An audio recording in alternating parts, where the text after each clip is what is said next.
La gare routière de Dniepropetrovsk, au lever du soleil.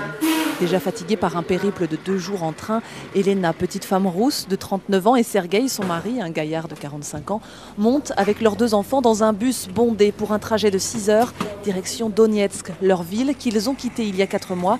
Ils avaient trouvé refuge chez des cousins à 1500 km à Saint-Pétersbourg.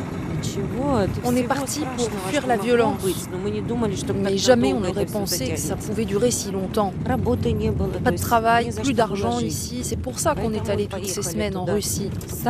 On rentre maintenant parce que c'est la rentrée à la fac pour notre fille aînée.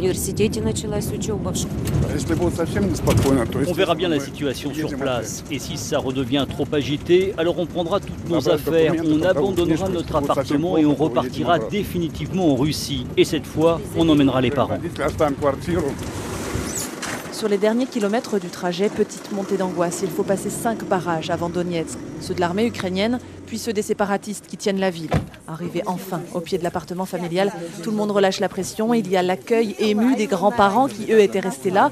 Le chien, super excité. Julia, la fille aînée de 19 ans, savoure ses retrouvailles.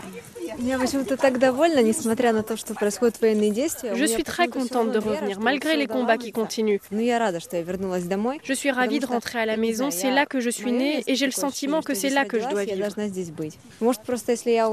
Peut-être que si j'entends des explosions, j'aurai peur, mais pour l'instant, j'ai l'impression que c'est calme. Un calme fragile. En montant dans l'escalier en béton de l'immeuble, on découvre des vitres brisées par l'énorme explosion de lundi dernier dans une usine de munitions, ressentie plus de 20 km à la ronde. L'usine de meubles pour laquelle travaillaient Sergueï et Elena en tant qu'ouvriers et couturières, elle aussi a été en partie détruite par les obus. Elena sait que la vie va être difficile. On va forcément moins sortir, être plus vigilant. On ne retournera pas à l'usine où on travaillait car elle est près de l'aéroport, au milieu des combats. Ça nous fait trop peur. Pour ce qui est des dépenses, on se serre déjà la ceinture. On a utilisé nos dernières économies pour ce voyage, on a même dû emprunter. C'est nous deux qui allons nous priver. Par exemple, on ne mangera plus de viande, seulement du corned beef avec des pâtes. Pour ne rien arranger, le pouvoir de Kiev a cessé de verser les allocations aux habitants de Donetsk depuis juillet. L'aide médicale mensuelle de 100 € que la famille touchait pour Slava, le fils handicapé, envolée. Envolée aussi les pensions de retraite des grands-parents. Un coup dur que Ludmila, la grand-mère, a du mal à encaisser. Heureusement qu'on a la distribution d'aide alimentaire tous les 15 jours. Avec notamment 1 kg de riz, 1 kg de sarrasin, 1 litre d'huile. Mais on ne la reçoit que parce qu'on a plus de 65 ans. Ceux qui n'ont pas 65 ans, eux, ils doivent survivre comme ils peuvent. Dans la ville, la plupart des magasins restent fermés. Les clients font la queue devant les banques. Certains habitants ont des problèmes de chauffage, d'eau courante, alors qu'ils commencent à geler cette semaine.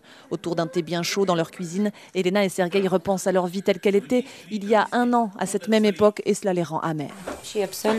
L'Ukraine unie n'existera plus jamais. On aimerait, mais c'est impossible de revenir en arrière. Aujourd'hui, on nous traite de séparatistes, alors que dans ce conflit, on est juste pris en otage. Les politiciens ukrainiens nous ont abandonnés. Le mot est faible. Ils sont monstrueux. Les Russes, eux, semblent incapables de nous soutenir. Échapper aux violences, survivre, envisager un nouvel exode, voilà les préoccupations d'Elena et Sergueï.